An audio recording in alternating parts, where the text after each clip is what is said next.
That was me, by the way. In any other game, people probably see it and then maybe chuckle and forget about it. But here in TF2, that's a whole week's worth of discussion, and you'd be a fool to let it go to waste. Immediately, battle lines were drawn on Reddit and Twitter. Even legendary YouTuber The Watch Show broke his 2-month video fast to dedicate his first ever original content to this scandalous blasphemy. His video sucks. I'm not going to bore you with the whole thing. The general gist is that Zesty Jesus has a video about Meet Your Match coming, and the Watch Show needs to plant his flag in the most strategically opportune place before that happens. On the one hand, he has to tread the safest and most bootlicking anti-quickplay path to ensure favour with the TF2 in club. If he overstepped, they'd never let him back onto the wholesome charity event, featuring Valve no less.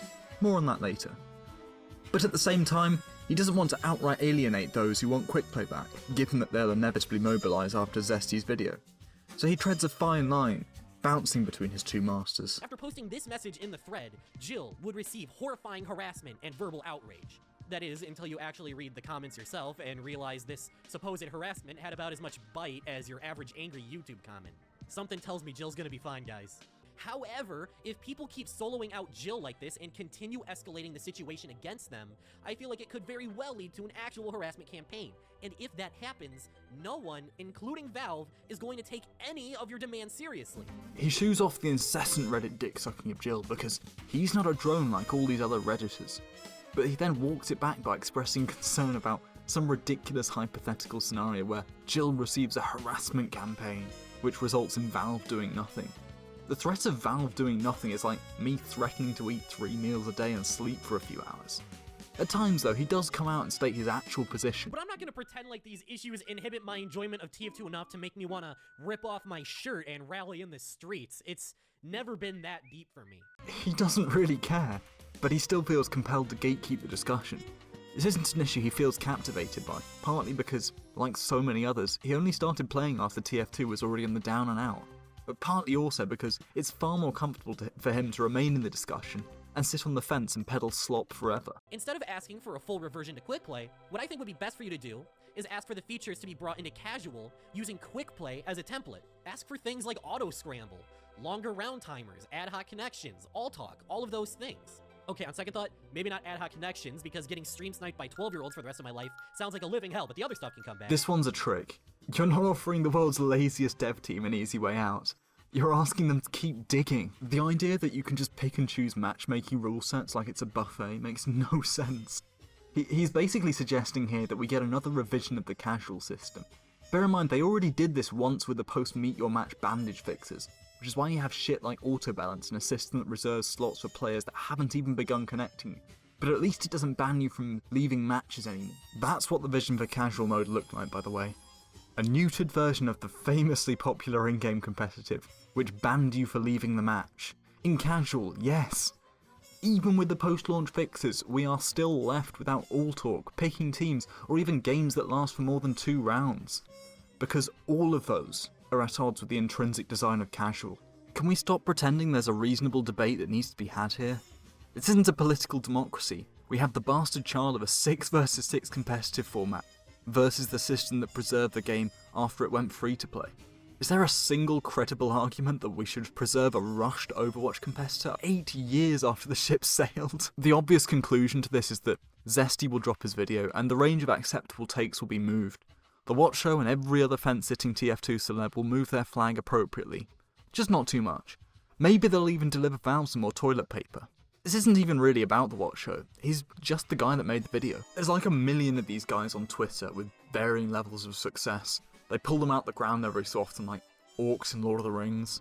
They don't tell you this, but at any given moment you are no more than 3 TF2 trivia videos away from making minimum wage on the hamster wheel of TF2 content. One of the things that really shocked me when it was revealed that about 3/4 of the game's live player count was bots was how shocked the community seemed. For any other community with a heavy botting problem, you'd think it'd be pretty obvious. But not TF2. And if you only looked on social media, and you looked at the amount of engagement the game gets, you'd probably be pretty confused too. Most of the interactions online just aren't from people who play the game.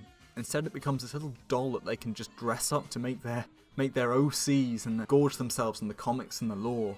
The future of the core game or its art style just isn't interesting to them.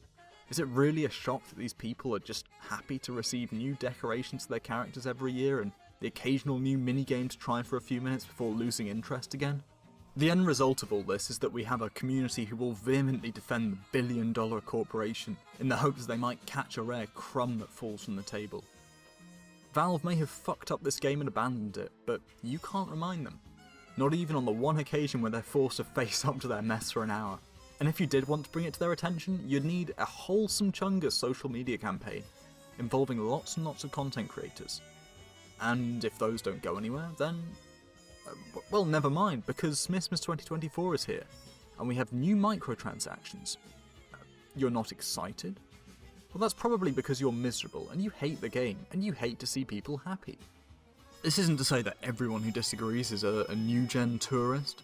There are definitely some older players who are indifferent, or I suppose even positive to the changes, but the notion that we should just be satisfied with the game in its current state because, well, it was a long time ago, and the billion-dollar corporation can only allocate us 2 lazy developers, obviously doesn't come from a place of caring about or for the state of the game. The very bot crisis that the community unanimously rallied against for years and spawned 2 mass social media protests ran rampant from about 2017 until earlier this year. That was also Meet Your Match, by the way.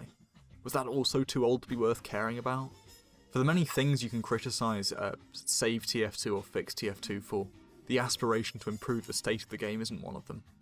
The game is in a really bad place, and without the bots that have played every discussion about it since, well, Meet Your Match, maybe we can start finally thinking about what might be done to fix it.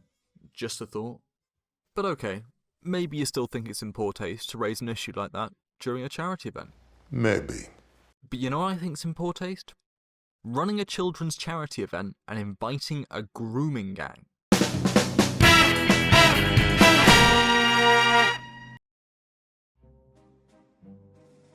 Our 2 antagonists for this story are Jesse and 3XL Neat. If their names sound familiar, then it's probably because you know them for their association with the big 3 trading sites, scrap.tf, backpack.tf and marketplace.tf. Or you know them for being some of the most prolific predators in the TF2 community, an achievement in itself, and who ran a grooming ring out of scrap.tf for many years. This has all been well documented in a near hour-long video by Turkey Tom, so I won't cover it in detail. The general gist of things is that Jesse owned a lewd group chat full of senior staff from the 3 sites and would recruit minors from scrap.tf for the enjoyment of the said group chat. He was also running an image hosting site which stored intimate pictures of those involved, minors included. He was also personally requesting that the minors would send him intimate pictures. He claims that despite the minors stating their age in both the staff recruitment forms he used to find them and then multiple times in the group chats, he didn't actually know their age. His explanation is that he just assumed they're of age because everybody else in the group chat was being inappropriate to them. 3XL Neat, on the other hand, is a much simpler case. He's a straight up self-admitted paedophile. There's just not a lot to it, really. They're also furries and bronies, if you can imagine that. Mr. Beast broke 28 Guinness World Records while filming his new Amazon show, Beast Games. However, there is no award for accidentally befriending the most groomers. If there was, though, it would probably go to me. Not if Jesse has anything to say about it. You might have shaken hands with Finster and Dream, but this guy has a group chat with 5 Jimmy Saviles at the ready, with an industrial level minor delivery system. There's just no competing, this guy's a professional.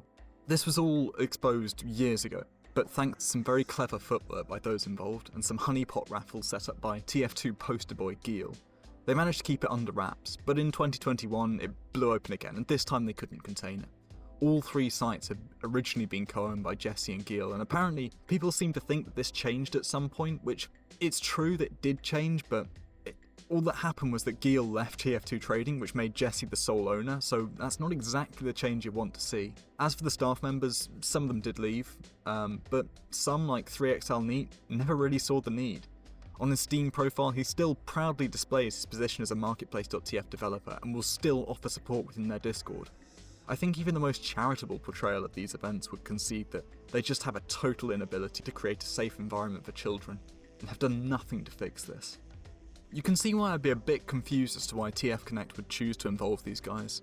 And it wasn't just a simple partnership either. On the TFConnect website, in addition to being the first names displayed on their list of partner sites, you see the scrap.tf logo appear on the Donate Items button. This was because they'd arranged a special page on the scrap.tf site whereby users could give scrap.tf items from the game, and then scrap.tf would reimburse TFConnect with the approximate cash value as a donation on your behalf, which lets TF2 players donate items. Now, I wonder, what sort of person would be donating TF2 items to get their limited in-game medal from the event? If I had to guess, it would probably be somebody who couldn't use a card payment or PayPal, since those would be obviously simpler. Somebody like, I don't know, a miner maybe? Maybe you can see the problem here. Can you imagine putting on an animal welfare event and just have it sponsored by the Association for Torturing Kittens? The charity event's probably a positive event, and it probably helps a deserving cause, but I just don't think it's a good idea to be mixing these sort of people with a children's charity. Especially not given that this is the one time Valve will show their faces. For most of the community, we can't go a month without some figure pouring his heart out for a miner, but I don't think Valve wants anything to do with that. So perhaps they didn't deal with Jesse or 3XL neat, you say. But I just don't find it plausible that you could organise the development of a donation page and not encounter either of these two characters or be aware of even who owns and runs the site.